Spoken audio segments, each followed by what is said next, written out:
Бірінші мамыр Қазақстан халқының бірлігі күні мерекесі биыл нұралықтардың жадында мәңгі қалды. Себебі бұл күні көп жылдан бері үй кезегінде тұрған отбасылар баспаналы болды. Жаңа қоныс иелерін аудан әкімі Аян Шалмағанбетов арнайы құттықтап, пәтер кілттерін салтанатты түрде табыстады. Нұрлы жер бағдарлама аясында бізде 40 пәтер жоспарланған, 20-40 пәтер, бір үй 2 пәтерлі. Бүгін біз ораза айында осы 1 мамырдың мерекесінің алдында 4 пәтер тапсырып отырмыз. 4 пәтер 4 отбасыға бүгін берілді. Отбасылар қуанып отыр. 10 жыл тұрған кезекте бар, 13 жыл тұрған кезекте бар, бүгін алды. Енді ары қарай тағы да ендігі жұмада тағы да 1-2 пәтеріміз бар, сонда тапсырамыз. Осылай епте бүкіл елге тапсырып беретін боламыз. Алдымызда сонда жоспар бар.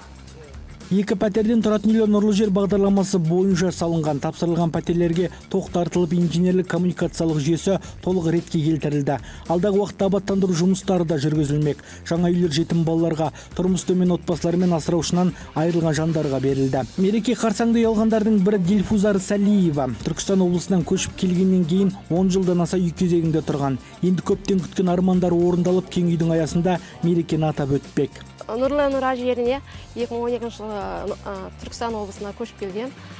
Осы 2012-ден бастап осы тұрғын үй бағдарламасы бойынша кезекке тұрып, 10 жыл уақыт өткеннен кейін міне қуанышқа кенеліп, бүгін осы пәтердің кілтін алып, мына Тыныштық Аян Тыныштығұлына рахмет. Өте сапалы, жақсы үйлер салыныпты. Надееміз осы бала шағамызбен осы үйде өсіп өне берейік. Айта кетейік, жалпы Нұра ауданында жыл басынан бері дәл осындай 6 үй тапсырылды. Жақын арада тағы да 2 отбасыға пәтер кілттері берілмек. Жанайдар Майкен, Жасұлан Мақұлбеков, арнайы Life 09 үшін.